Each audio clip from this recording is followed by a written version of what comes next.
इस चैप्टर में दोस्तों हम लोग वाटर के बारे में बात करेंगे। ये वाटर ओशंस में कैसे सर्कुलेट होता है, ये वाटर हमारे एटमॉस्फेयर और आप कह सकते हो कि वाटर साइकिल में किस तरीके से सर्कुलेट करता है, इसके बारे में एक बेसिक आइडिया लेंगे। वैसे तो देखिए, इस वीडियो में डिस्कस होने वाली सारी चीजें मैं पहले के अपनी वीडियोस में डिस्कस कर चुका हूँ।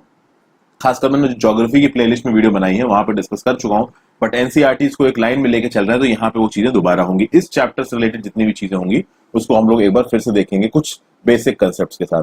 कुछ जो इंपॉर्टेंट कंसेप्ट है वो बताता ही जाता हूँ, उसके साथ जो एडिशनल इन्फॉर्मेशन है वो भी मैं आपको धीरे धीरे बताता चलता हूँ। तो शुरू करने से पहले फ्रेंड्स एक लाइक का बटन जरूर दबा दीजिए, उसमें आपको कुछ भी नहीं जाएगा।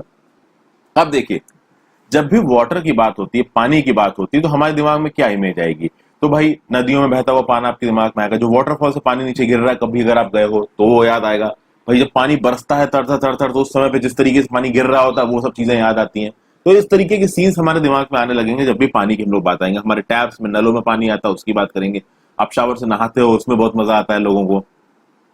फिर कभी कभी जब रेनफॉल होती है तो जगह जगह पे पानी भर जाता है, रेन पटल्स बन जाते हैं, उसमें लोग भाई कागज की बोट बना के तैराते हैं। धीरे धीरे आप देखोगे कि ये पटल्स कुछ घंटों बाद या फिर दोपहर में गायब हो जाएंगे। कहाँ चला जाता है पानी? तो भैया इवेपोरेशन का प्रोसेस मैंने आपको पहले बताया है। सन की गर्मी पड़ने से पानी लगातार इवेपोरेट होता है। इवेपोरेट होकर वो पानी वाटर वेपर में बदल जाएगा। तो दो चीजें होंगी, अगर तो कच्ची जमीन है तो एक तो पानी इवेपोरेट हो सकता है, दूसरा पानी सीप डाउन हो सकता है, धीरे धीरे सीप करके वो ग्राउंड वाटर में जा सकता है। तो इन दो तरीके से पानी आपका गायब होता है। अच्छा, जो पानी इवेपोरेट हुआ है वो ऊपर जाएगा ऊपर जाएगा। जैसे जैसे वो हवा में ऊपर जाता जाएगा एक समय पे वो जाके कंडेंस होके पानी की ड्रॉपलेट में कन्वर्ट हो जाएगा। और पानी की ड्रॉपलेट जब बहुत सारा एक ग्रुप बना के एक जगह पे तैरने लगती है तो उनको आप क्या बोलते हो? उनको आप बोलते हो क्लाउड्स। वो क्लाउड्स एक्चुअली में पानी की ड्रॉपलेट्स होती है। ओके, अगर ये क्लाउड्स तैरने लगे, इनकी जो वाटर होल्डिंग कैपेसिटी है टूट गई और ये टूट के पेयर्स होके प्रेसिपिटेशन में बदल के अगर पानी बदलने लगा, बरसने लगा, तो ये पानी के फॉर्म में जमीन पे गिरेंगे। अगर स्नो के फॉर्म में गिरेंगे तो वो स्नोफॉल होगी, स्लीट के फॉर्म में भी जमीन पे गिर सकते हैं। इन सब चीजों के बारे में मैंने पहले बात की। तो भाई ये होती है वाटर साइकिल। उस साइकिल के थ्रू, उस प्रोसेस के थ्रू जिसमें वाटर कंटिन्यूअसली एक जगह से दूसरी जगह आप कह सकते हो सर्कुलेट हो रहा है।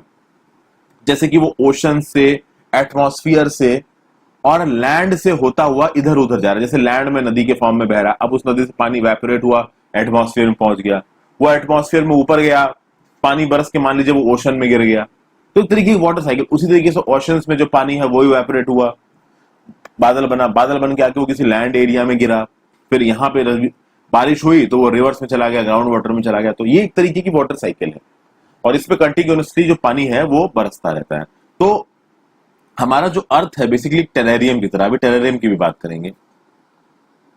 वही पानी जो आज से कई हजार साल पहले था वही पानी हम आज भी इस्तेमाल कर रहे हैं। यानी कि आप ये कह सकते हो कि आज के दिन में मान लीजिए हरियाणा के किसी एक फील्ड में आप पानी को इरिगेट कर रहे हो, सिंचाई कर रहे हो सकता है वही पानी कुछ 100 साल पहले अमेजन नदी ब्राजील में, साउथ अमेरिका में बहा हो। तो वही पानी है जिसको हम लोग रिसाइकिल कर करके इस्तेमाल हो रहे हैं। पानी वही है, बस वो वाटर साइकिल में इधर से उधर घूम रहा है। अगर आप फ्रेश वाटर सोर्सेस की बात करो दोस्तों, तो फ्रेश वाटर सोर्सेस में नदियां आ जाती हैं, पॉन्ड्स आ जाते हैं, आपके तालाब आ जाते हैं, स्प्रिंग्स आ जाते हैं, ग्लेशियर्स आ जाते हैं। जो ओशन में पानी होता है, समुद्र में पानी होता है भाई, वो सॉल्टी वाटर होता है, ये आपको पता है। क्योंकि सॉल्टी होता है ओशंस का वाटर, सैलाइन होता है, इसमें लार्ज अमाउंट्स ऑफ सॉल्ट्स मिलते हैं। उन सॉल्ट्स में एक मेजर सॉल्ट आपका सोडियम क्लोराइड भी होता है, जिससे आप कॉमन टेबल सॉल्ट बनाते हो। इस कॉमन टेबल सॉल्ट को आप खाते हो। आपकी शरीर की न्यूट्रिशियस रिक्वायरमेंट में कॉमन टेबल सॉल्ट बहुत जरूरी होता है। लेकिन जो समुद्र के पानी में जो सॉल्ट होता है उसमें कॉमन सॉल्ट के साथ और भी बहुत सारे सॉल्ट्स होते हैं। इसीलिए इसको, जो सॉल्ट को आप ड्राई करके, जो समुद्र के पानी को ड्राई करके जो आप सॉल्ट लोगे, पहले आप उसको प्योरीफाई करोगे और प्योरीफाई करने के बाद आप उसको इस्तेमाल करोगे। ओके, अब अपना खुद का टेरेरियम बनाए। देखिए यहाँ पे टेरेरियम बना रखा है। इसमें क्या किया गया है कि आप 1/4 ऑफ द बिग जार, एक बड़ा सा जार लीजिए। आप इसको एक काम करिए, ट्रांसपेरेंट जार लीजिएगा, इसमें 1/4 में सॉइल डालिए और सॉइल को अंदर तक दबा दीजिए। उसके ऊपर ह्यूमस की एक छोटी सी लेयर डालिए। ह्यूमस होता है ना, dead layer of plant and decaying matter. वो ह्यूमस की लेयर आपको बहुत आराम से मिट्टी पे मिल जाएगी। ठीक है, ह्यूमस की छोटी सी लेयर निकाल के इसमें डाल दीजिए। फिर कुछ प्लांट्स को इसमें प्लांट कीजिए। इसको एक्टिविटी को करते हैं तो अपने टीचर से भी डिस्कशन करिए। उसके बाद ऊपर से इसमें पानी स्प्रे मारिए और इस टेरेरियम की जो ढक्कन है ना, इसको बंद कर दीजिए। धीरे धीरे देखेंगे कि जैसे प्लांट की लीव से ये जब इवेपोरेशन होगा, सॉइल से जब इवेपोरेशन होगा, तो ये जो पानी होगा ना बाहर तो निकल नहीं पाएगा इस टेरेरियम के, तो ड्रॉप्स ऑफ वाटर बन के वापस ऊपर से नीचे गिरने लगेगा। पानी पहले तो इवेपोरेट होगा, ऊपर जाके ग्लास पे जाएगा, फिर इस ग्लास पे जाके कंडेंस होके फिर ऐसे नीचे गिरने लगेगा। एक तरीके से आपको एक छोटे से ग्लास जार में अर्थ नजर आएगा। बस यही एक आप कह सकते हो ऑब्जेक्टिव है इस एक्टिविटी का। तो टेरेरियम होता क्या है? Basically it is an artificial enclosure for keeping small house plants.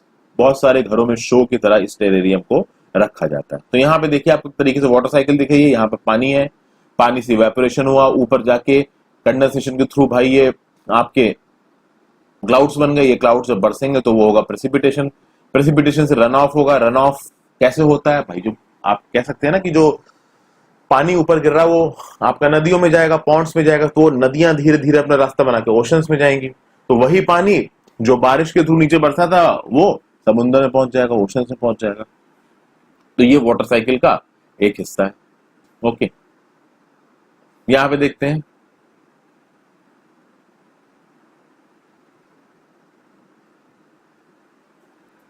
यहां पे हमें कुछ ओशन नजर आ रहे हैं। इधर है नॉर्थ अटलांटिक ओशन, इधर है साउथ अटलांटिक ओशन।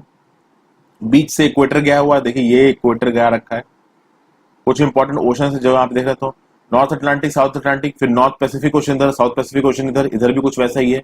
कुछ इंपॉर्टेंट वाटर बॉडीज और दिख रही है। यहाँ अरेबियन सी दिख रहा है आपको इंडियन सब कॉन्टिनेंट के वेस्टर्न कोस्ट पे, इंडियन सब कॉन्टिनेंट की ईस्टर्न कोस्ट पे आपको बे ऑफ बंगाल दिख रहा है। चाइना की ईस्टर्न कोस्ट पे नीचे की तरफ साउथ चाइना सी, ऊपर की तरफ ईस्ट चाइना सी। ओके, फिर यहाँ पे अफ्रीका के नॉर्दर्न कोस्ट पे, अफ्रीकन कॉन्टिनेंट के नॉर्दर्न कोस्ट पे, यूरोप के साउदर्न कोस्ट के बीच में आपको छोटा समुद्र दबा हुआ नजर आ रहा है, मेडिटेरियन सी। यहाँ पे एक स्ट्रेट ऑफ जिब्राल्टर है जो कि यूके कंट्रोल में, हालांकि यूके ऊपर की तरफ है। ओके, फिर और भी चीज आपको दिख रही है। यहाँ पे कैस्पियन सी दिख रहा है, ब्लैक सी दिख रहा है, डेन्यूब रिवर दिख रही है, होंग हे रिवर दिख रही है, ब्रह्मपुत्र रिवर दिख रही है जो तिब्बत से बहते हुए इंडिया में घुसती है, गंगा रिवर दिख रही है, मेजर रिवर दिख रही है दुनिया की। अमेजोन की, सॉरी साउथ अमेरिका की अमेजोन नदी दिख रही है, लेक विक्टोरिया दिख रही है। अफ्रीका में अफ्रीका की Congo river, niger river, orange river, Australia की डार्लिंग रिवर, यूएसए की मिसिसिपी रिवर, इस तरीके की नदियां यहाँ पे हमको दिख रही हैं। यूएसए, ये कनाडा की Great Bear Lake, Great Slave Lake, फिर ये 5 Great Lakes, Winnipeg, Superior, Huron, ये भी नजर आ रही हैं।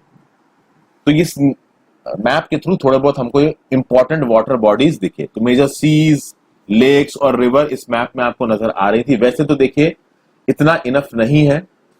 जब इंपॉर्टेंट लेक्स की बात होगी, रिवर्स की बात होगी, तो इस पर मैंने वीडियोस बनाई है, आप जाकर उसको भी देख सकते हैं। अगर आप बोलोगे कि मैं फ्रेश तरीके से एनसीईआरटी खत्म होने के बाद इस टॉपिक को समझाऊं तो मैं वो भी कर दूंगा। आप अपने कमेंट्स के थ्रू बता सकते हैं आप किस तरीके से चीजें चाहते हैं। फिर देखिए सैलिनिटी ऑफ वाटर क्या होता है। सैलिनिटी ऑफ वाटर होता है कि भैया the amount of salt present in water.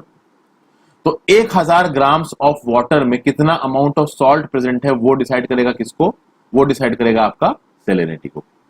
जो एवरेज सैलिनिटी होती है ओशंस की वो होती है 35 पार्ट्स पर थाउजेंड। 35 पार्ट्स पर थाउजेंड मतलब 1000 ग्राम में 35 ग्राम अगर सॉल्ट वाटर प्रेजेंट है तो आप बोलोगे कि भैया 35 is the salinity of that ocean, यानी कि 1000 ग्राम ऑफ ओशन वाटर में 35 ग्राम सॉल्ट प्रेजेंट है। अगर इजराइल के डेड सी की आप बात करो दोस्तों, तो इजराइल के डेड सी की सैलिनिटी है 340 ग्राम। नॉर्मल ओशंस की सैलिनिटी होती है 35 ग्राम, उसमें इतना ज्यादा सॉल्ट वाटर होता है। इजराइल के डेड सी में भैया 340 ग्राम आपको, आप कह सकते हैं ना 1000 ग्राम ऑफ वाटर में आपको, या फिर 1 लीटर ऑफ वाटर में आपको 340 ग्राम सॉल्ट मिल रहा है। तो यहाँ पे डेंसिटी इतनी ज्यादा है कि स्विमर तैरने लगते हैं इस पानी में।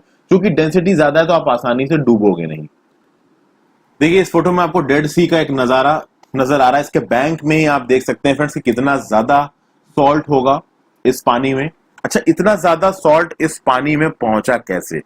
इतना ज्यादा सॉल्ट इस पानी में तभी पहुंच सकता है फ्रेंड्स जब बहुत ज्यादा अमाउंट ऑफ सिल्ट इस पानी में डिस्पोज किया गया हो। तो यहाँ पे देखिए इस मैप से आपको आइडिया लगेगा डेड सी कहां पे है। देखिए इस मैप में आपको जेरूसलम नजर आ रहा है, ठीक है। ये बीच में एक लंबी सी वाटर बॉडी आपको नजर आ रही है, इसराइल दिख रहा है इस मैप में, ठीक है। ये लंबी सी वाटर बॉडी, अगर मैं थोड़ा जूम कर दूं तो थोड़ा शायद आपको और क्लियर दिखेगा। देखिए ये लंबी सी वाटर बॉडी पे लिखा हुआ है डेड सी दोस्तों। बेसिकली ये डेड सी है। इस डेड सी के आपके ईस्ट में जॉर्डन है, वेस्ट में इजराइल है। तो बेसिकली दिस इज आपका डेड सी। इजराइल में भी है और जॉर्डन में भी है ये डेड सी। ओके, तो हमने इसके मैप को देखा। अब हम आगे आके देखते हैं डिस्ट्रीब्यूशन ऑफ वाटर बॉडीज। यहाँ पे एक्चुअली में हम लोग ये समझने की कोशिश करेंगे कि कितना पानी है दुनिया में और किस किस हिसाब से डिस्ट्रीब्यूटेड है। वैसे तो इसको पहले हम लोग एक बाल्टी वाली एक्टिविटी के थ्रू देख चुके हैं, लेकिन अब दोबारा यहाँ पे आया तो फिर से देखते हैं। एक चीज के जितने अलग फैसेट्स देखेंगे हमको वो चीज उतनी ही याद रहेगी। आपको पता है कि अर्थ की 3/4 सरफेस पानी से भरी हुई है। तो भैया इतना ज्यादा पानी है हमारे लैंड पे, हमारे लैंड से ज्यादा तो पानी है हमारे अर्थ पे, तो पानी की कमी कैसे? ऑब्वियसली फ्रेंड्स, जो ओशन का पानी है वो यूजेबल नहीं है, उसको हम लोग इस्तेमाल नहीं कर सकते। तो जब हमको वो इस्तेमाल नहीं कर सकते then that ocean water is not for us. ठीक है, तो अब देखा जाए कितना सलाइन वाटर है, कितना फ्रेश वाटर है, वो आपको यहां देखने को मिलेगा। ओशंस में अप्रोक्सीमेटली 97.3% ऑफ द पानी है। तो भैया 97.3% ऑफ द पानी सीधे सीधे सलाइन हो गया। अब अगर ओशंस में ही 97.3% ऑफ द पानी पहुंच गया तो बचा कितना? तो बचा लगभग 2.7%। उस 2.7% में आप समझ लीजिए 0.0009 वाटर कुछ इनलैंड सीज और सॉल्ट लेक्स हैं। ठीक है, कुछ इनलैंड सीज और सॉल्ट लेक्स है, तो ये भी सलाइन है हल्की सी। फ्रेश वाटर क्या है? आपके आइस कैप्स, ग्लेशियर्स में जो पानी है, ये बर्फ के फॉर्म में जो जामी जमा हुआ है वो है 2%। तो ये जो 2.7% आपको मीडियर अमाउंट ऑफ फ्रेश वाटर मिल रहा है, इस 2.7% में भी 0.009% तो इनलैंड सीज और सॉल्ट लेक्स है। तब भी लेकिन अब 0.009 तो बहुत कम है, तो मान लीजिए 2.7% फ्रेश वाटर है। उस 2.7% फ्रेश वाटर में 2% तो भैया आपके ग्लेशियर और आइस कैप्स में, तो बचा लगभग 0.7%। इस 0.7% में 0.68% आपका ग्राउंड वाटर में है। ठीक है, बचा हुआ फ्रेश वाटर लेक्स में आपका कितना है? 0.009%। एटमॉस्फेयर में कितना है in the form of water vapour? 0.0019%। Reverse में कितना है? 0.0001%। और टोटल मिलाकर कितना हो गया? 100%। आप सोचिए जो इतनी बेहमौत बड़ी बड़ी नदियां बहती है, गंगा, ब्रह्मपुत्र, नील, ठीक है, अमेजोन, इसमें कितना मेमोथ अमाउंट ऑफ पानी है, वो टोटल पानी का केवल 0.0001% है। तो फ्रेश वाटर के कंपोनेंट्स को अगर आप देखोगे तो सबसे ज्यादा fresh water ice cap glacier में, उसके बाद ग्राउंड वाटर में। ठीक है, तो मेन आइस कैप में, फिर ग्राउंड वाटर में, यानी 2.7% फ्रेश वाटर में 2.68% तो आइस कैप और ग्राउंड वाटर में ही है। और हमारे लिए सीधे सीधे क्या है आप कह सकते हो? एक्सेसिबल है। फ्रेश वाटर लेक्स एक्सेसिबल है, रिवर से एक्सेसिबल है। अब तो हम लोग ग्राउंड वाटर से भी पानी खींच रहे हैं, बट ग्राउंड वाटर से पानी को हमको बहुत सस्टेनेबली खींचना है। बहुत जरूरी है कि हम उसको सस्टेनेबली इस्तेमाल करें। अगर वो खत्म हो गया ना तो बहुत प्रॉब्लम होने वाली है। ठीक है, अब ये वाटर साइकिल अब आपको समझ में आ रहा होगा फ्रेंड्स कि दोस्तों हमारे लिए कितनी जरूरी है। इस वाटर साइकिल के बदौलत जो ओशन का सॉल्ट वाटर होता है वो हमको फ्रेश वाटर के फॉर्म में मिलता है जमीन पे। अगर ये वाटर साइकिल नहीं होती तो ओशन के सॉल्ट वाटर को फ्रेश वाटर की तरह लाना बहुत मुश्किल हो जाएगा आपके लिए। तो नेचुरली हमारे नेचुरल प्रोसेसेस की वजह से हमको रेनफॉल के थ्रू ओशन का सॉल्ट वाटर फ्रेश वाटर के फॉर्म में मिल रहा है। तो जब चीज नेचर हमें करके दे रही है तो क्यों हम उसको पेड़ काट काट के अपनी मुसीबत बढ़ा रहे हैं? बट फिर भी हम लोग बढ़ा रहे हैं। एक और एक्टिविटी है, आप 2 लीटर पानी लीजिए। ठीक है, और मानिए कि ये जो 2 लीटर पानी है, पूरी पृथ्वी पे जो पानी है वो इतना ही है। पहले हमने इसको 20 लीटर लेके कंपेयर किया था पहले किताबों, यहां 2 लीटर लेके कंपेयर कर रहे हैं। अब इसमें से 12 चम्मच पानी निकाल के आप एक दूसरे बाउल में डाल दीजिए। तो भाई 2 लीटर पानी में से आपने 12 चम्मच पानी निकाल के, 12 स्पून जो आपके घर में स्पून होते हैं छोटे वाले खाने वाले, 12 स्पून पानी निकाल के आप एक अलग बाउल में डाल दो। तो 12 स्पून पानी निकालने के बाद उस 2 लीटर में पानी जितना बचा हुआ है ना, that represents all the salty water found in oceans and seas.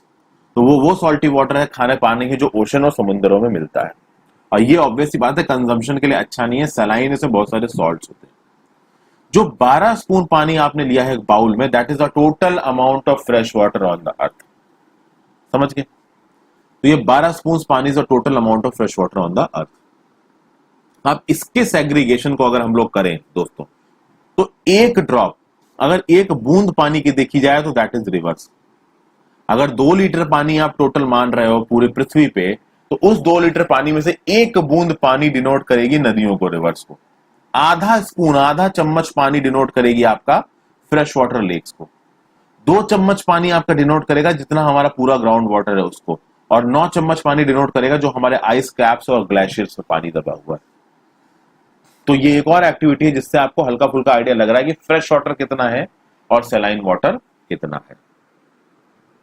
तो देखिए पानी हमारे सर्वाइवल के लिए बहुत इंपॉर्टेंट है भैया। पानी हम लोग को जिंदा रहने के लिए पानी पीना मैंडेटरी है। हम लोग पानी नहीं पिएंगे तो ऑब्वियसली बात हम लोग प्यास के मारे मर जाएंगे। हमारे शरीर को पानी की भी बहुत जरूरी है। तो ये एक बहुत प्रेशियस रिसोर्स है जिसको हम लोग केयरलेसली बर्बाद कर रहे हैं, ये हम जानते हैं। यहाँ देखिए वाटर की बहुत सारी रिपोर्ट्स हैं जिससे आपको मालूम पड़ता है कि पानी हमारे लिए कितना जरूरी है। रिसेंट के बेसिस पे भी आपको नॉर्मली अगर आप न्यूज़पेपर पढ़ते होंगे तो आपको इस तरीके की बहुत सारी रिपोर्ट्स दिखती हैं जहां पे ये बताया गया कि भैया पानी सच में कम है। दुनिया भर में 22 मार्च को वर्ल्ड वाटर डे मनाया जाता है। इस वर्ल्ड वाटर डे को इसलिए मनाया जाता है कि साल में एक बार लोगों को यह याद दिलाया जा सके कि इस पानी को कंजर्व करना कितना जरूरी है। ये पानी अनलिमिटेड नहीं है, इसको कंजर्व करना बहुत ज्यादा जरूरी है। ये नजारा है पैसिफिक ओशन के एक बीच का। अब यहाँ पे हम बात करेंगे ओशन सर्कुलेशन की। ओशन में सर्कुलेशन बहुत अच्छी तरीके से होता है, बहुत सारी तरीकों से होता है। वेव्स हैं, ओशन करंट्स हैं, उन सबको हम लोग थोड़ा थोड़ा यहाँ पे देखेंगे। देखिए दोस्तों, कभी अगर आप अपनी चप्पल उतार के नंगे पांव सी शोर पे एक तट पे चल रहे हैं, बीच पे चल रहे हैं, तो आपको बड़ा अच्छा लगता है क्योंकि हवा ठंडी ठंडी चलती है। समुद्र के किनारे हमेशा फ्रेंड्स अच्छी ठंडी ठंडी हवा लगती है। वहां पे सी बर्ड्स कभी कभी दिखती हैं, जो सॉल्ट की हल्की हल्की खुशबू होती है हवा में। खासकर जो म्यूजिक होता है वेव्स का, ये जो लहरें आपका हल्की हल्की मारती रहती है ना शोर पे, कभी भी लहरें आप देखोगे कि आपको डिस्टर्ब नहीं करेंगी। अगर आप किसी बीच के रिजॉर्ट में रुकते हैं और रात में सोते हो तो इस लहरों की आवाज आपको आती है, तो आप ये देखोगे कि इन लहरों में आपको अच्छी नींद आएगी, आपको डिस्टर्ब नहीं करेंगे ज्यादातर लोगों को। तो एक बहुत ही अच्छा सा समा बंधा होता था। ठीक है, आप देखते हो कि जो ओशन का वाटर है वो लगातार मूव करता है। पॉन्ड्स और लेक्स का वाटर स्टैग्नेंट होता है। एक झील में, एक तालाब में पानी आपको स्टैग्नेंट मिलेगा, लेकिन ओशन का वाटर लगातार मूव कर रहा है, वो कभी भी स्टिल नहीं होता है। अब वो मूव कैसे हो रहा है? ओशन का पानी नॉर्मली देखा जाए 3 तरीकों से मूव करता है। एक तो वेव्स के थ्रू, एक टाइड्स के थ्रू, एक करंट के थ्रू। 3 चीजें हमको यहाँ पे समझनी है। अब बात आते हैं वेव्स के थ्रू। वेव्स में देखिए यहाँ पे एक एक्टिविटी लिखी हुई है, waves are formed when winds scrape across the ocean surface, the stronger the wind blows the bigger the wave becomes. देखिए वेव्स के बनने के बहुत सारे रीजंस होते हैं। जो नॉर्मली वेव्स नहीं आपकी कोस्ट पे हमेशा आती रहती हैं, आप हमेशा सोचते हैं कि भाई कैसे आ रही है, उसके पीछे एक प्रॉपर मेथोडोलॉजी है और उसकी एक मेजर रीजन इन वेव्स के आने का विंड। ये जो विंड होती है वो ओशन के पानी को ढकेलती है, उस चक्कर में ये वेव्स बनती हैं। तो वेव्स के बनने का एक मेजर रीजन विंड भी है। और भी बहुत से रीजन होते हैं वेव्स के बनने के, बट एक मेजर रीजन विंड है। जितनी तेज विंड होगी वेव्स उतनी ज्यादा बड़ी बनेगी। ओके, तो आपने देखा होगा कि ये वेव्स हमेशा चीजों को बाहर की तरफ फेंकती हैं, लेकिन इसको फॉर ग्रांटेड मत लीजिएगा। कभी कभी वो वेव्स अंदर भी खींच लेती है, क्योंकि जो वेव्स बाहर की तरफ आएंगी वो वापस अंदर भी जाएंगी। तो जब वो बाहर की तरफ आती हैं तो चीजों को बाहर की तरफ फेंकती हैं और फिर अंदर की तरफ भी खींचती हैं। इसलिए कभी भी बीच पे रहिएगा तो बहुत सावधान रहिएगा। तो आपने देखा होगा कि बीचेस पे खेलते कभी कभी बॉल फेंको तो वो बॉल पानी बाहर की तरफ फेंकता है। ठीक है, तो when the water on the surface of the ocean rises and falls alternately, they are called waves। ठीक है, यानी कि जब भी वाटर सरफेस जो ओशन की है वो बाहर की तरफ वेव्स के फॉर्म में आएगी, फिर वापस जाएगी, फिर आएगी, फिर वापस जाएगी, इसको आप बोलोगे वेव्स। नॉर्मल सर्कमस्टांसेस में एक नॉर्मल उससे वेव बड़ी सुहावनी सी लगती है, लेकिन अगर तूफान आ गया तो तेज हवाएं बहने लगती हैं और फिर यही वेव्स बड़ी खतरनाक, बड़ी भयानक हो जाती हैं। क्योंकि अगर तेज हवा चल रही तो ये वेव्स ह्यूज वेव्स में कन्वर्ट हो जाएंगी और जबरदस्त डिस्ट्रक्शन करने की इनकी काबिलियत होती है। अगर मान लीजिए एक अर्थक्वेक आता है, एक वॉल्केनिक इरप्शन, और खासकर मान लीजिए ये अर्थक्वेक आपका पानी के नीचे की चट्टानों में आता है। मैंने आपको बताया ना कि पानी के नीचे भी ओशनिक क्रस्ट होती है। जो क्रस्ट की बात की मैंने, अर्थ के अपर मोस्ट रॉकी सरफेस की, मैंने क्या बताया, कॉन्टिनेंटल एरियाज में इस क्रस्ट की चौड़ाई होती है 5 किलोमीटर, ओशनिक क्रस्ट की चौड़ाई होती है 5 किलोमीटर, कॉन्टिनेंटल की चौड़ाई होती है 35 किलोमीटर, ओशनिक क्रस्ट की चौड़ाई होती है 5 किलोमीटर पर क्रस्ट होती है वहां पे। कभी कभी उस क्रस्ट में अगर अर्थक्वेक आ गया या कोई लैंडस्लाइड आ गई या कोई वॉल्केनिक इरप्शन हो गया तो उसके चलते ट्रेमेंडस अमाउंट ऑफ एनर्जी रिलीज होती है, जिसके चलते बहुत large amount of ocean water displace होता है और वो इधर उधर डायरेक्शन बहुत हैफाजर्ड वे से भागने लगता है। तो जब एक बहुत बड़ी टाइडल वेव बनती है ना, मतलब वो वेव की जो एनर्जी है वो विंड के से नहीं आ रही है, वो अंदर जो आपका अर्थक्वेक या लैंडस्लाइड या वॉल्केनो हुआ है उससे आ रही है। उस वेव को आप बोलोगे सुनामी। और सुनामी में जो लहरें हैं वो 15 मीटर ऊंची तक चली जाती हैं। अब आप 1 मीटर, आपको आइडिया है कितना होता है दोस्तों? 15 मीटर ऊंची लहरें देख के तो आदमी डर जाएगा, घबरा सा जाएगा। और जो लार्जेस्ट सुनामी लिस्ट की गई है वो 150 मीटर ऊंची लिस्ट की गई, मतलब कि जो सबसे ऊंची सुनामी आई है उसमें जो पानी की लहरें थी वो 150 मीटर ऊंची थी। अब आपको अंदाजा है 150 मीटर कितना हो रहा है। आप बस सपोज करिए कि आप एक सी शोर पे खड़े हो और दूर से आपको 150 मीटर ऊंची लहर आती दिखाई पड़ रही है। भैया रोंगटे कांप जाते हैं लोगों के, ठीक है। मैं तो सोच के ही रोंगटे कांप रहे हैं। भगवान करे किसी को ऐसी जगह पे ना होना पड़े। 150 मीटर, 15 मीटर, 15 मीटर क्या 5 मीटर या 10 मीटर ऊपर लहर भी दिख गई ना, उसी में हालत खराब हो जाएगी। और ये वेव्स बहुत तेज स्पीड से ट्रेवल करती हैं, 700 किलोमीटर प्रति घंटे से ट्रेवल करती हैं। ऐसी एक सुनामी आई थी 2004 में कोस्टल एरियाज ऑफ इंडिया में। तो जो हमारा ईस्टर्न कोस्ट के एरियाज जैसे कि आंध्र प्रदेश का इलाका, तमिलनाडु का इलाका, इनफैक्ट केरला को भी अफेक्ट किया इसने, आंध्र प्रदेश का इलाका, भैया जबरदस्त, उड़ीसा का इलाका जबरदस्त डैमेज हुआ उन जगहों पे। और अंडमान एंड निकोबार का जो इंदिरा पॉइंट है, जो साउदर्न मोस्ट पॉइंट है इंडियन सब कॉन्टिनेंट का, वो तो डूब गया पानी के नीचे। इंदिरा पॉइंट की इमेज सर्च मारिए आप गूगल पे। सुनामी है क्या? तो सुनामी एक जापानीज वर्ड है जिसका मतलब होता है हार्बर वेव्स। हार्बर वेव्स क्यों कहते हैं? क्योंकि जब ये आती हैं ये हार्बर को डिस्ट्रॉय कर देंगी, ये बंदरगाह को डिस्ट्रॉय कर देंगी। अब हम बात करते हैं सुनामी की।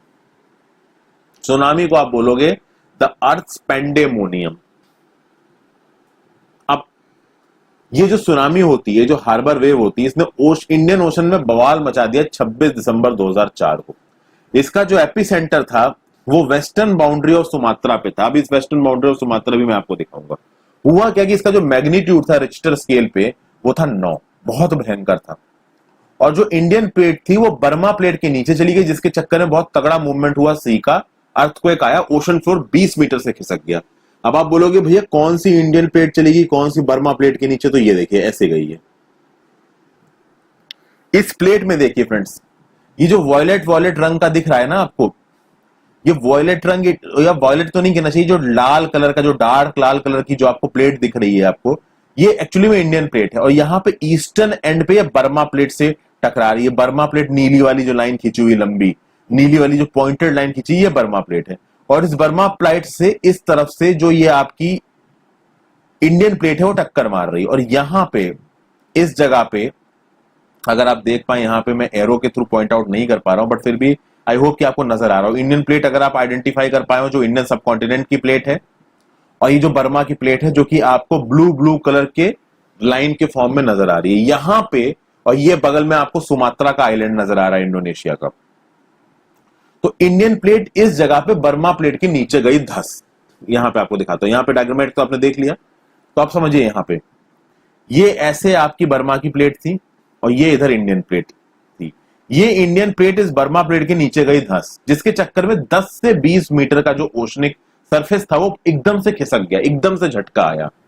यहां पे आप मान लीजिए इंडियन कोस्टल कोस्ट है, यहां पे आपका सुमात्रन आइलैंड है। ये यहां पे एकदम से झटका लगा भाई, 10 से 20 मीटर ऑफ जो आप कह सकते हैं ना कि ओशनिक क्रस्ट था वो खिसक गया एकदम से, जिसके चक्कर में अब ये जो इंडियन प्लेट थी वो इस बर्मा प्लेट की चली गई नीचे। नीचे चली गई तो भाई बहुत सारा वो जगह बन गई यहाँ पे। उस जगह को भरने के लिए पानी कस के दौड़ा, यहाँ पे पानी कस के दौड़ा। एक तो 10 से 20 मीटर जो प्लेट नीचे खसकी उसकी एनर्जी, पानी एकदम से उस जगह को भरने के लिए दौड़ा उसकी एनर्जी। तो समझ सकते हैं कि यहां पे आप ट्रेमेंडस अमाउंट ऑफ एनर्जी रिलीज हुई। अब जब इस जगह को पानी भरने के लिए दौड़ा ना एकदम से, तो क्या हुआ कि जो बीचेस थे इंडिया के, यहां के जो इंडिया के बीच थे, यहां पे पानी पीछे की तरफ चला गया, रिसीड कर गया।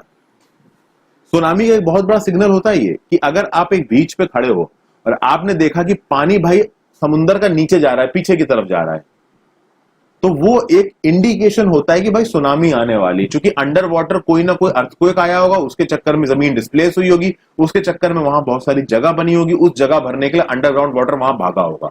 जब वो इतना सारा अंडरग्राउंड वाटर वहां पे भागा होगा तो वो पानी यहां से रिसीड हुआ होगा थोड़ी देर के लिए कोस्ट से। वो एक इंडिकेशन होता है कि सुनामी आने वाली है। लेकिन जब ऐसा हुआ, ठीक है ना, उस समय पे जो लोग खड़े हुए थे कोस्ट पे, उनको ये पता ही नहीं चला कि ऐसा कुछ होने वाला है। उस पर हम थोड़ी देर में बात करते हैं।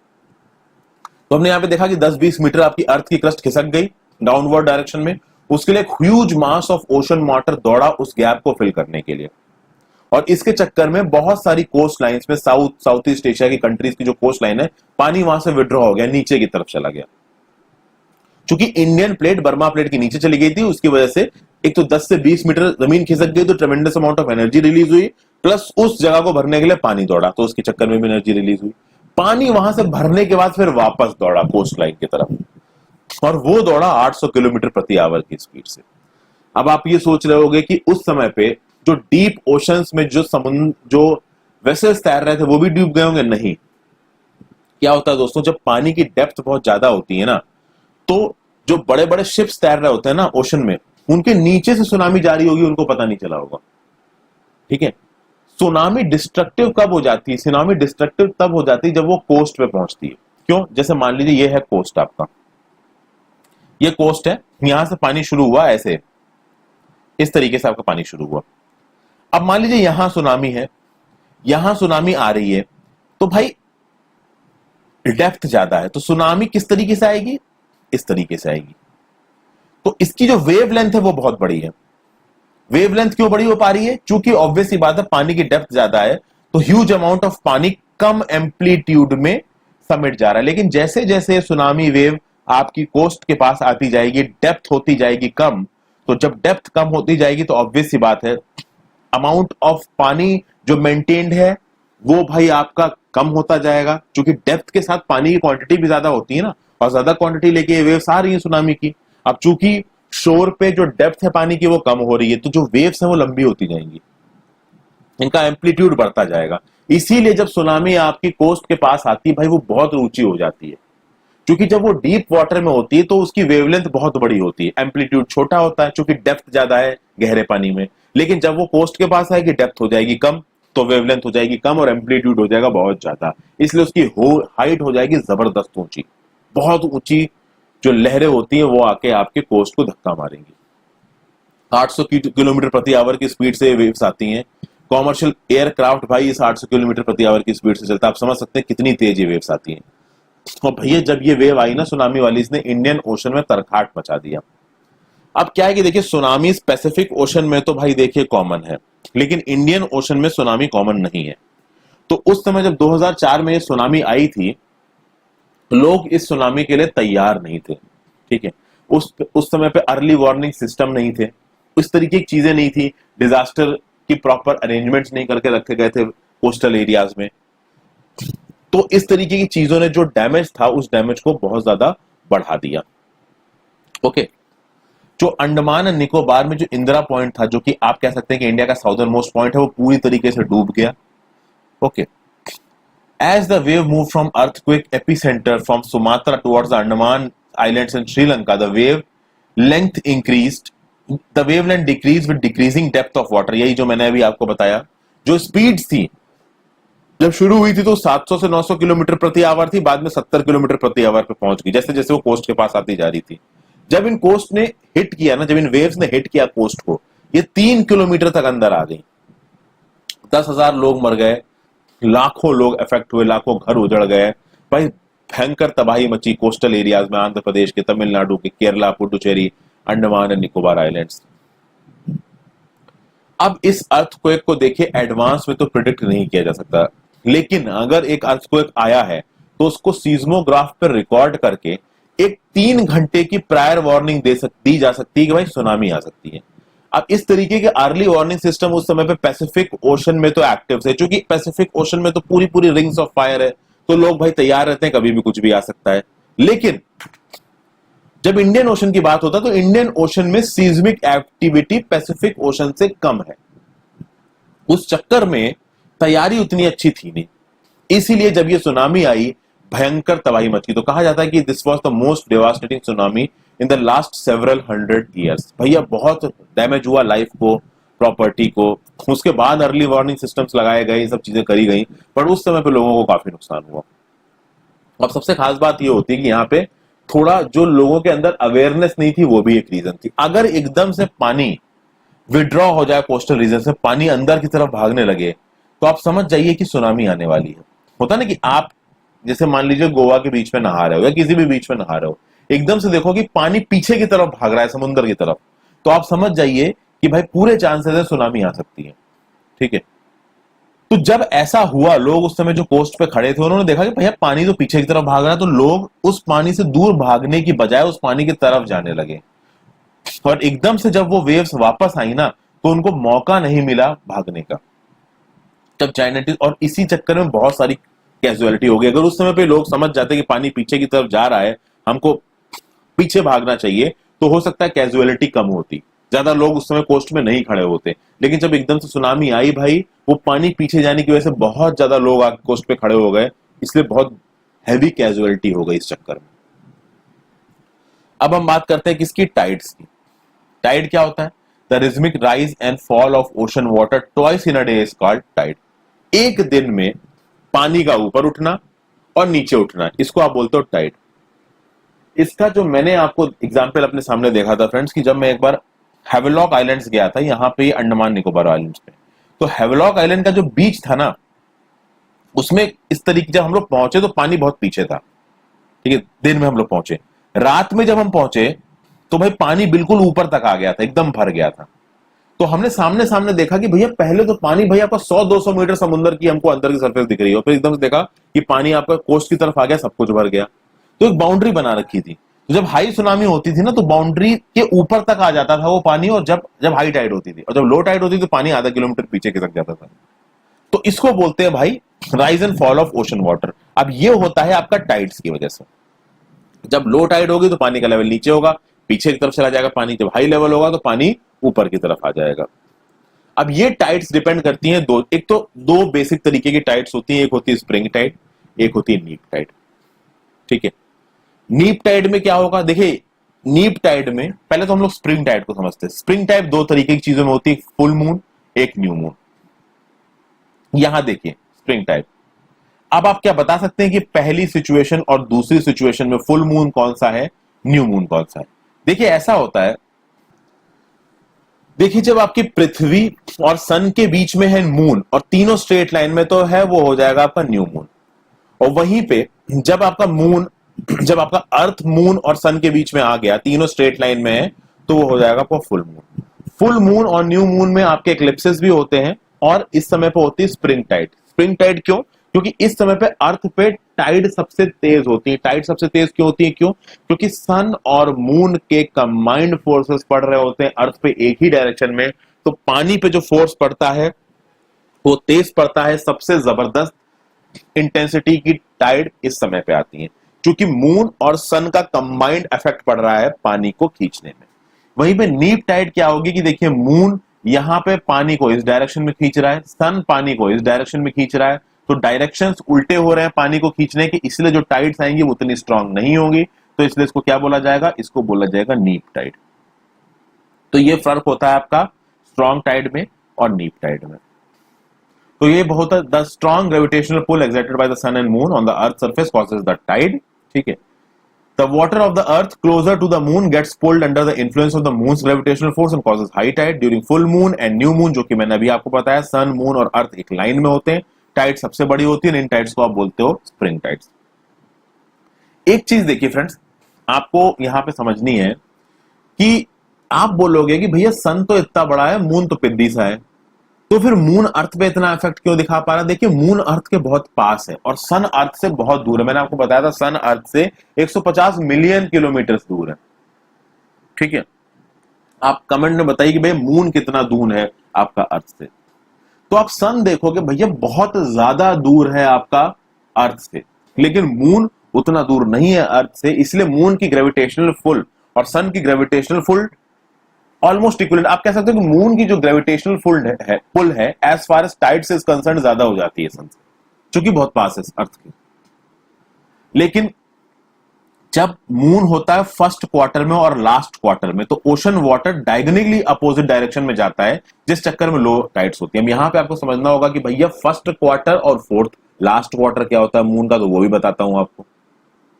इस फिगर को देखिए दोस्तों, ये जो सनलाइट का एरो लगा रखा है, ये बता रखा है सनलाइट है। मेरा कर्सर आपको यहां पे नहीं दिख रहा होगा, लेकिन फिर भी आप इस फिगर को देख के समझ सकते हैं। जिस तरफ से सनलाइट आ रही है उस तरफ से सन है। बीच में पृथ्वी है और चारों तरफ आपको मून की डायरेक्शन दिख रही है, तो आप ऊपर की तरफ देखिए तो आपको फर्स्ट क्वार्टर दिख रहा है, तो वो फर्स्ट क्वार्टर वो पोजीशन है जहां पे आपका मून होगा। और नीचे की तरफ आपको दिख रहा है लास्ट क्वार्टर, तो यहीं पे आपको ये कुछ सन दिखाई दे रहा है। यहां पे देखिए ऊपर की तरफ आपको दिख रहा है फर्स्ट क्वार्टर, और यही मून जब यहां नीचे की तरफ हो जाएगा तो वो क्या हो जाएगा, लास्ट क्वार्टर। ओके, तो फर्स्ट क्वार्टर और लास्ट क्वार्टर पोजीशन क्या होती है मून की, ये भी आपको पता चल गई। तो जब आपका मून फर्स्ट क्वार्टर या लास्ट क्वार्टर में होगा तब आएंगे लो टाइड्स, जिसको आप बोलते हो नीप टाइड्स, क्योंकि फिर जो मून है वो लहरों को, वो पानी को एक अलग डायरेक्शन में खींचेगा, सन है वो पानी को एक अलग डायरेक्शन में खींचेगा, तो टाइड आएंगी छोटी। जब भी हाई टाइड होती है वो हमें नेविगेशन में मदद करती है, क्योंकि पानी भर जाता है, पानी तटों के पास आ जाता है और तटों पे डेप्थ को बढ़ा देता है पानी की, तो जो हैवी वेसल्स होते हैं, जो भारी वेसल्स होते हैं, वो आके डॉक हो सकते हैं आसानी से। इसलिए हाई टाइड पे आप देखोगे बहुत जगह पे जो वेसल्स आके डॉक होते हैं। फिर जब पानी इतनी क्वांटिटी में तटों के पास आ जाएगा तो वो अकेले थोड़ी ना आएगा, अपने साथ बहुत सारी मछलियों को लेके आएगा, तो फिशर्स को फिशिंग में मदद मिलेगी। ठीक है, वो आराम से मछलियां पकड़ सकते हैं, क्योंकि और ज्यादा मछलियां आपकी कोस्ट के पास आ गई हैं, तो फिशर्स प्लेंटीफुल कैच कर सकते हैं। And this rise and fall of water का आप इस्तेमाल करके इलेक्ट्रिसिटी को भी जनरेट कर सकते हैं बहुत सी जगहों पे। ठीक है, तो आप देख सकते हैं कि भाई आप इलेक्ट्रिसिटी को भी जनरेट कर रहे हो टाइड्स के थ्रू, आप मछलियां भी पकड़ रहे हो टाइड्स के थ्रू, आप वेसल को डॉक करने में, हार्बर में भी इस्तेमाल कर रहे हो इन टाइड्स का। तो टाइड्स के बहुत सारे यूजेस है फ्रेंड्स। अब हम समझेंगे ओशन वाटर को, और ओशन वाटर को समझने से पहले आप लीजिए एक एक्टिविटी। इस एक्टिविटी में क्या करना है कि एक बकेट लीजिए, बाल्टी लीजिए, उसको 3/4 पानी से भरिए। उस 3/4 पानी में पहले तो आप एक इमर्शन रॉड डालिए एक साइड पे, तो मान लीजिए आपने इस साइड पे इमर्शन रॉड डाल दी। अब ये इमर्शन रॉड इलेक्ट्रिक रॉड है, ये गर्म हो रही है, तो यहां पे पानी गर्म हो रहा होगा। और इधर पे डालिए आप एक फ्रीजर से निकाली हुई ट्रे, तो वो होगी ठंडी, तो यहां होगा कोल्ड, यहां होगा हॉट। और फिर आप देखिए कन्वेक्शन करंट्स किस तरीके से जनरेट होते हैं इस बाल्टी में। इस एक्टिविटी को आप खुद करके देखेंगे तो आपको पता चलेगा, अच्छा इमर्शन रॉड का प्रयोग हो रहा है, एक इलेक्ट्रिक चीज का प्रयोग हो रहा है, तो अपने टीचर्स के प्रेजेंस में इस एक्टिविटी को करिएगा, अकेले मत करिएगा। फिर अब बात करते हैं ओशन करंट्स की। देखिए ओशन करंट्स वो स्ट्रीम्स ऑफ वाटर हैं जो कॉन्स्टेंटली फ्लो कर रहे हैं डेफिनेट डायरेक्शंस में। ये ओशन करंट्स वार्म भी हो सकते हैं, ये ओशन करंट्स कोल्ड भी हो सकते हैं। अब इसके फिगर को भी देखते हैं। जो वार्म ओशन करंट्स होंगे वो नॉर्मली इक्वेटर से पोल की तरफ आपको जाते दिखाई पड़ेंगे, चाहे नॉर्दर्न हेमिस्फीयर में चाहे साउदर्न हेमिस्फीयर में। जो कोल्ड ओशन करंट्स होंगे वो पोलर एरियाज से, यानी कि हायर लैटिट्यूड से, इक्वेटोरियल या ट्रॉपिक एरियाज यानी कि लोअर लैटिट्यूड्स में आते नजर आएंगे, तो वो होंगे कोल्ड करंट्स। तो वार्म करंट्स आपको इक्वेटोरियल एरियाज से पोलर एरियाज या हायर लैटिट्यूड्स में जाते नजर आएंगे। जो कोल्ड ओशन करंट्स होंगे वो पोलर एरिया से यानी हायर लैटिट्यूड से इक्वेटर की तरफ यानी कि लोअर लैटिट्यूड्स की तरफ आते नजर आएंगे।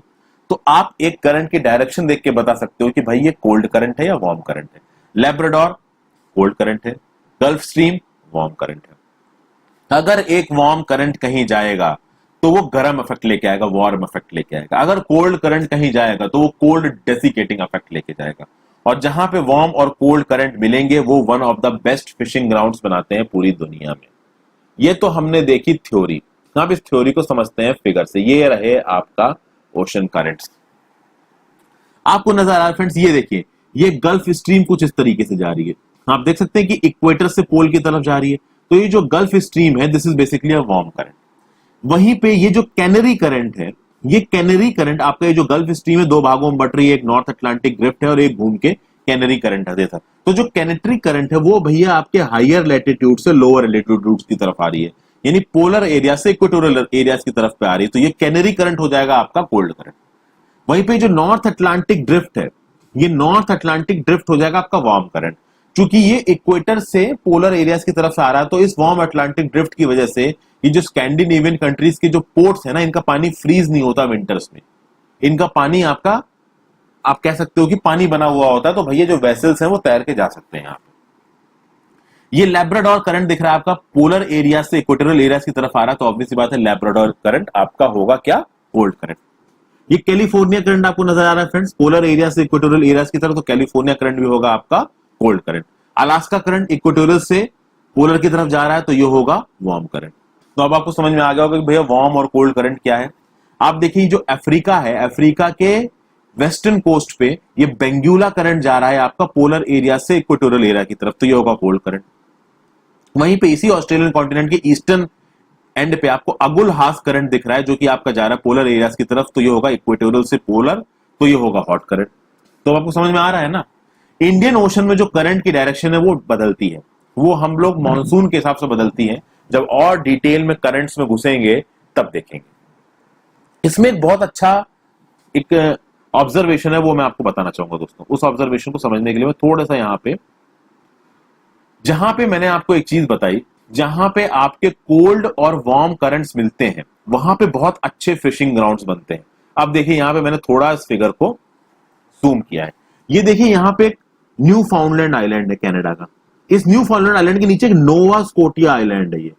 ये जो नोवा स्कोटिया आइलैंड है ना, यहाँ पे एनएस लिख रहा हूं मैं, ये नोवा स्कोटिया आइलैंड पे ये लैब्राडोर करंट जो कि कोल्ड करंट है और गल्फ करंट जो कि वार्म करंट मिलते हैं। और उस नोवा स्कोटिया आइलैंड के पास जो फिश कैच मिलती है ना, वो जबरदस्त होती है भाई। बहुत हायर आप कह सकते हैं कि आबादी में यहाँ पे फिश पकड़ी जाती है। तो जहां पे आपके वार्म और कोल्ड करंट्स मिलेंगे वहां फिश कैच बड़ी तगड़ी होगी। यही पे यहाँ पे क्यूरोशियो और ओएशियो में होगा। ओएशियो नीचे की तरफ आ रहा है तो ये हो गया कोल्ड करंट, क्यूरोशियो ऊपर की तरफ आ रहा है वार्म करंट। जापान के ईस्टर्न कोस्ट पे दोनों करंट्स मिलेंगे, फिश कैच बहुत तगड़ी मिलेगी। समझ गए। तो ये कुछ मैंने आपको ऑब्जर्वेशंस बताए हैं, आई होप आपकी समझ में आए हो करंट से रिलेटेड। इक्वेटोरियल करंट्स के बारे में अगर और भी जो भी इंफॉर्मेशन है वो हम लोग आगे धीरे धीरे देखेंगे। देखिए यहाँ पे हम लोग बुक के पैराग्रेटिव में रहेंगे, एक लिमिट से ऊपर नहीं जा सकते क्योंकि क्लास 7 की किताब है। जैसे जैसे हम लोग हायर क्लासेस में जाएंगे चीजें और क्लियर होती जाएंगी। यहाँ पे जो एसोसिएटेड इंपॉर्टेंट चीजें हैं वो मैंने आपको बता दी। पसंद आई तो लाइक करके चैनल को सब्सक्राइब कर लीजिएगा। जो भी आपके डाउट्स हैं वो आप कमेंट सेक्शन में पूछ सकते हैं। Thank you for watching, have a great day.